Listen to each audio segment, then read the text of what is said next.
Sir ಉಪಾಧ್ಯಕ್ಷರಿಗೆ ಆಯ್ಕೆ ಆಗಿದ್ದೀವಿ. ನಮ್ಮ ರಾಂಪುರ ಗೋವಿಂದರಾಜು ಅಂತ. ನಮಗೆ ಸರ್ವಾನುಮತದಿಂದ ಎಲ್ಲ ಆಯ್ಕೆ ಮಾಡಿದ್ದಾರೆ. ನಮ್ಮ ಸರ್ವ ಸದಸ್ಯರು 20 ಜನ ಏನು ಸದಸ್ಯರುಗಳಿದ್ದಾರೆ, ಯಾವುದೇ ಇದಿಲ್ಲದೆ ಎಲ್ಲ ನಮ್ಮನ್ನ ಆಯ್ಕೆ ಮಾಡಿದ್ದಾರೆ. 20 ಜನನೂ ಸೇರಿ ಒಟ್ಟಿಗೆ ಮಾಡಿದ್ದಾರೆ. ನಾನು ಒಬ್ಬನೇ ನಾಮಪತ್ರ ಸಲ್ಲಿಸಿದೆ.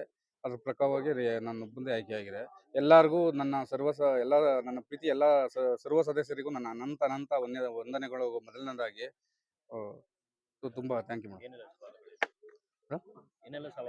ಮೇಡಮ್ ಸರ್, ಸವಾಲುಗಳು ಸಾಕಷ್ಟು ಸವಾಲುಗಳಿವೆ. ಜೊತೆಗೆ ನಮ್ಮ ಅಧ್ಯಕ್ಷರು ತುಂಬಾ ಆಕ್ಟಿವ್ ಇದ್ದಾರೆ, ಅದರಲ್ಲಿ ಎರಡು ಮಾತಿಲ್ಲ.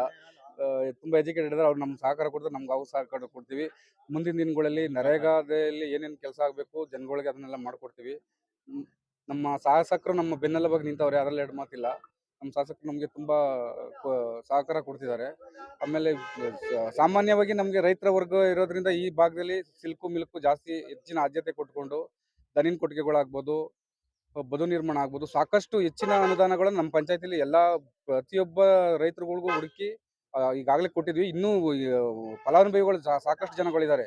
ಅವ್ರನ್ನೆಲ್ಲ ಹುಡುಕಿ ಅವ್ರ ರೈತರ ಕೆಲ್ಸಗಳಿಗೆ ಯಾವುದೇ ತೊಡಕಾಗದೆ ಒಂದು ಆಗ್ಬೋದು, ದನಿನ ಕೊಟ್ಟಿಗೆ ಆಗ್ಬೋದು, ಒಂದು ಇಂಗು ಗುಂಡಿ ಆಗ್ಬೋದು, ಏನೇ ಆಗ್ಬೋದು, ಈ ಖಾತಾ ಆಂದೋಲನ ಈಗ ಸದ್ಯದಲ್ಲೇ ಬಿ ಖಾತಾ ಆಂದೋಲನ ಸರಿ ನಾವೇ ಹೋಗಿ ಮನೆಗೆ ಹೋಗಿ ಕೊಡುವಂತ ಒಂದು ಪ್ರಯತ್ನ ಮಾಡ್ತಾ ಇದೀವಿ. ಈಗ ಸರ್ಕಾರ ಒಂದು ಒಳ್ಳೆ ಇದನ್ನು ಕೊಡ್ತಾ ಇದೆ, ಗೈಡ್ಲೈನ್ಸ್ ಕೊಡ್ತಾ ಇದೆ.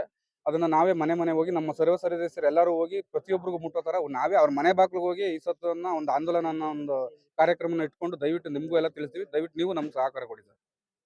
ಮೊದಲನೇದಾಗಿ ರಾಂಪುರ ಕ್ಷೇತ್ರದಿಂದ ಎಲೆಕ್ಟ್ ಆಗಿರುವಂತಹ ನಮ್ಮ ನೂತನ ಉಪಾಧ್ಯಕ್ಷರಿಗೆ ಕಂಗ್ರಾಟ್ಸ್ ಹೇಳಕ್ಕೆ ಇಷ್ಟಪಡ್ತೀನಿ, ಗೋವಿಂದರಾಜು ಅವರು. ಈಗ ಕಳೆದ 2 ವರ್ಷಗಳಿಂದ ನಾನು ಈ ಸುಗ್ನಳ್ಳಿ ಗ್ರಾಮ ಪಂಚಾಯತಿಯಲ್ಲಿ ಅಧ್ಯಕ್ಷೆ ಆಗಿದ್ದೀನಿ. ಬಹಳಷ್ಟು ಕಾಮಗಾರಿಗಳನ್ನ ನಡೆಸ್ತಾ ಬಂದಿದ್ದೀವಿ. ಮತ್ತು ಅದಲ್ದಿರ ನಮ್ಮ ಸುಗ್ನಳ್ಳಿ ಕ್ಷೇತ್ರದಲ್ಲಿ ಕಾಂಗ್ರೆಸ್ ಪಾರ್ಟಿ ಇದೆ. ಮತ್ತೆ ನಮ್ಮ MLA ಸಾಹೇಬ್ರು ಕೂಡ ಕಾಂಗ್ರೆಸ್ ಪಾರ್ಟಿಯವರೇ ಇದ್ದಾರೆ. ಅವ್ರು ಬಹಳ ಜನಪ್ರಿಯರು ಮತ್ತೆ ತುಂಬಾ ಆಕ್ಟಿವ್ ಆಗಿದ್ದಾರೆ. ಅದಲ್ದಿರ ನಮ್ಮ ಕರ್ನಾಟಕ ಸರ್ಕಾರ ಕೂಡ ಕಾಂಗ್ರೆಸ್ ಆಗಿರೋದ್ರಿಂದ ನಮ್ಗೆ ಎಲ್ಲಾ ತರದಲ್ಲೂ ರಾಜ್ಯದಲ್ಲಾಗಿರ್ಬೋದು, ತಾಲೂಕಲ್ಲಾಗಿರ್ಬೋದು, ಮತ್ತೆ ನಮ್ಮ ಗ್ರಾಮ ಪಂಚಾಯತಿ ಮಟ್ಟದಲ್ಲಾಗಿರ್ಬೋದು ಎಲ್ಲಾ ರೀತಿಯಲ್ಲೂ ನಮ್ಗೆ ಸಹಕಾರ ಇದೆ. ಅಷ್ಟಲ್ದಿರನೆ ನಮ್ಮಲ್ಲಿ 20 ಜನ ಸದಸ್ಯರಿದ್ದಾರೆ. ಅದರಲ್ಲೂ 10 ಮಹಿಳೆಯರಿದ್ದಾರೆ, 10 ಪುರುಷರಿದ್ದಾರೆ. ನಮ್ಮ ರಾಮನಗರ ತಾಲೂಕಲ್ಲಿ 11 ಜನ ಮಹಿಳಾ ಅಧ್ಯಕ್ಷರುಗಳಿದ್ದಾರೆ, ಇನ್ನು 9 ಜನ ಪುರುಷರ ಅಧ್ಯಕ್ಷರಿದ್ದಾರೆ. ನಾನು ಒಂದು ಮನವಿ ಏನ್ ಹೇಳ್ತೀನಿ ಅಂತ ಅಂದ್ರೆ, ಇದು ತುಂಬಾ ಅಪರೂಪದ ಅವಕಾಶ. ಜನಸೇವೆ ಮಾಡುವಂಥದ್ದು ಬಹಳ ಅಪರೂಪದ, ಏನು ದೇವರ ಕೃಪೆ ಅಂತಾನೆ ಹೇಳ್ಬೋದು. ಇದೊಂದು ಭಾಗ್ಯ ನಮ್ಗೆ ಸಿಕ್ಕಿದೆ. ಅದಲ್ದಿರ ನಮ್ಮ ಎಲ್ಲಾ ಸದಸ್ಯರ ಸಹಕಾರನೂ ಕೂಡ ಇದೆ. ನಮ್ಮಲ್ಲಿ ಯಾವುದೇ ತರದ ತೊಂದರೆಗಳಾಗಿರ್ಲಿ, ಮನಸ್ತಾಪಗಳಲ್ಲಿ ಯಾವುದೂ ಇಲ್ಲ.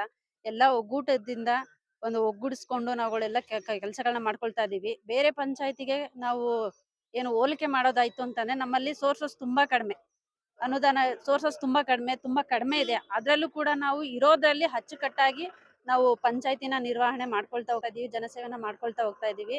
ಇಲ್ಲಿ ಎಲ್ಲಾ ಮುಖಂಡರುಗಳಾಗಿರ್ಬೋದು, ಎಲ್ಲಾ ಸದಸ್ಯರಾಗಿರ್ಬೋದು, ಎಲ್ಲಾ ನಾಯಕರುಗಳ ಸಹಕಾರ ತುಂಬಾ ಚೆನ್ನಾಗಿದೆ. ನಮ್ಮಲ್ಲಿ ಯಾವುದೇ ಏನು ಇಲ್ದಿರ ಇದನ್ನ ಅಭಿವೃದ್ಧಿ ಕಾರ್ಯಕ್ಕೆ ನಾವು ಮುಂದೂಡಿಸ್ಕೊಳ್ತಾ ಹೋಗ್ತಾ ಇದೀವಿ. ಮತ್ತೊಮ್ಮೆ ನಮ್ಮ ನೂತನವಾಗಿ ಉಪಾಧ್ಯಕ್ಷ ಆಗಿರುವಂತಹ ಗೋವಿಂದರಾಜು ಸರ್ ಅವರಿಗೆ ವೆಲ್ಕಮ್ ಹೇಳ್ತಾ ಇದ್ದೀನಿ. ನನ್ನ ಜೊತೆಗೆ ಇನ್ನು 6-7 ತಿಂಗಳಿದೆ ನಮ್ಮ ಈ ಟರ್ಮ್ ಮುಗಿಯುವಂತದ್ರಲ್ಲಿ. ನಮ್ಮ ಜೊತೆಗೆ ಅವರು ಕೂಡ ಕೈ ಜೋಡಿಸಿದ್ದಾರೆ. ಅಭಿವೃದ್ಧಿ ಕರೆಗೆ ನಾವು ಮುಂದೂಡ್ಕೊಳ್ತಾ ಹೋಗ್ತಾ ಇದೀವಿ ಅಂತ ಹೇಳ್ತಾ ನನ್ನ ಮಾತನ್ನ ಮುಗಿಸ್ತೀನಿ. ಧನ್ಯವಾದಗಳು.